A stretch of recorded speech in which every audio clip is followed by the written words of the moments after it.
Romanos capítulo 6, versículo 3. Romanos capítulo 6, versículo 3. Diz assim: ou porventura ignorais que todos nós que fomos batizados em Cristo Jesus, fomos batizados na sua morte? Vou ler de novo. Ou porventura ignorais que todos nós que fomos batizados em Cristo Jesus, fomos batizados na sua morte?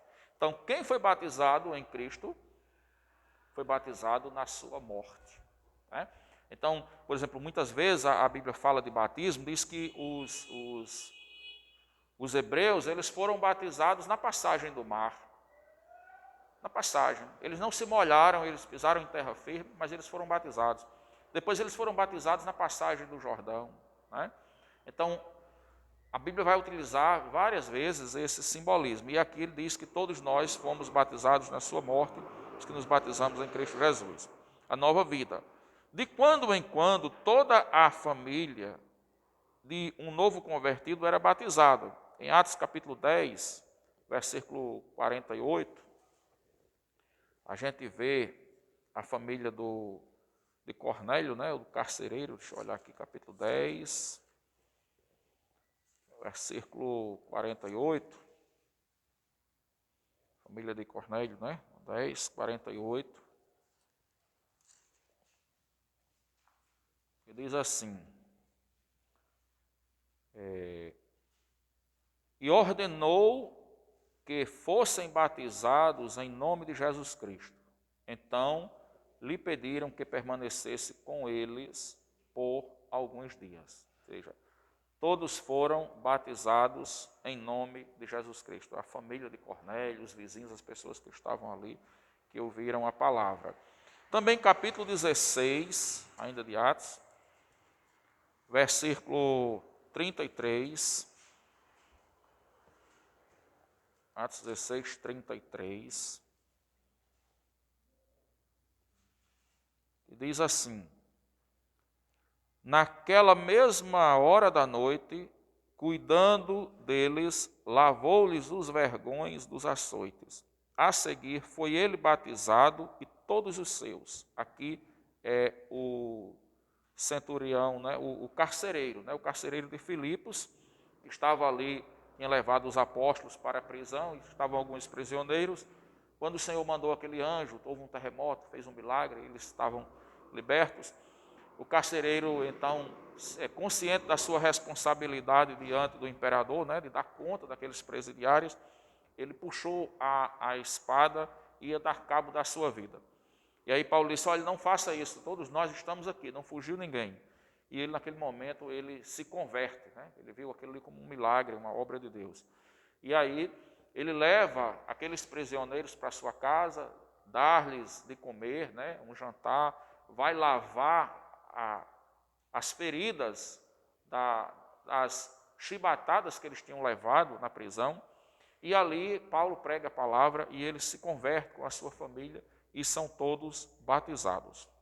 Uma coisa que a gente percebe é que na igreja primitiva eles batizavam a pessoa na hora que a pessoa se convertia, né? E não existe nada antibíblico de que se faça isso hoje. Hoje a igreja ela tem uma precaução com essa situação, né?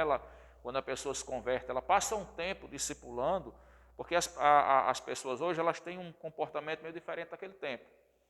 Muitas vezes a pessoa se converte e não sabe muito bem o que ela quer da vida, uma semana depois, algum dia a pessoa deixa Cristo, deixa a igreja, né? Naquele tempo não, quando a pessoa se convertia, ela sabia o que queria da vida, ela estava disposta a ir até a morte. Então a igreja, ela dá esse tempo para poder ensinar, mostrar à pessoa direitinho o que é o arrependimento, o que é a conversão, o que é a vida cristã, e batizar a pessoa de forma consciente, quando ela tiver certeza de que realmente ela aceitou Jesus de verdade, que é aquilo que ela quer para a sua vida.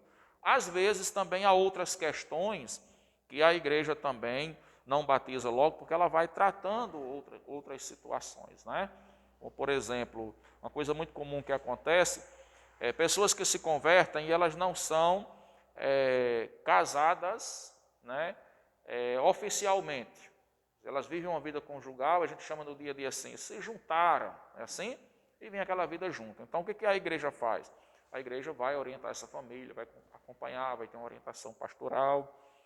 E aí, se os dois são crentes, né, ou mesmo que seja um e o outro não, mas a igreja vai acompanhar e orientar para o casamento e prestar apoio espiritual, logístico, seja como for, para que a família possa casar e essa pessoa, o casal possa se casar e essa pessoa ser então batizada. Esse é apenas um dos exemplos, tá certo?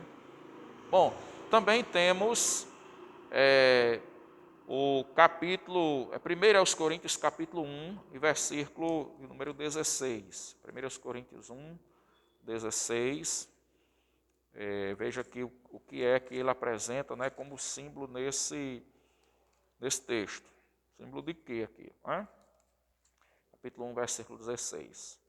Ele diz assim: batizei também a casa de Estéfanes. Além destes, não me lembro se batizei algum outro. Aqui quando o apóstolo está falando da sua caminhada de batismo ali, né, em um dado momento da igreja ali de Corinto, batizei a casa de Estéfanes. Então, as pessoas que tinham sido batizadas por Paulo ali naquela região, né, ele trazia um argumento que ele não lembrava de ter batizado outras pessoas, tinham batizado aquela família. Bom, então aqui ele não está falando do símbolo, mas está falando da sua trajetória ministerial. Então, o que pode significar o desejo da pessoa de consagrar a Cristo tudo quanto tinha? Né? Quando ele diz aqui que a família ela era batizada, ele tem esse objetivo também de consagração. Mas essa consagração na Bíblia, ela vem sempre com a ideia de profissão de fé, né? De declaração de fé. No capítulo 18, versículo 3, Jesus disse: na verdade vos digo, que se não vos converterdes e não vos tornardes como meninos, de modo nenhum entrareis no reino dos céus. Em Atos capítulo 3, versículo 19, ele diz: arrependei-vos, pois, Pedro falando, e convertei-vos para serem cancelados os vossos pecados, né? A fim de que venham os tempos de refrigério pela presença do Espírito Santo. No capítulo 2, também, no versículo 38, quando eles perguntaram o que faremos, irmãos, ele diz assim: arrependei-vos e cada um de vós seja batizado em nome de Jesus Cristo para a remissão dos vossos pecados e recebereis o dom do Espírito Santo. Então, o batismo, ele está sempre associado a um passo que vem após a conversão da pessoa, ok? Ok aí, Aninha?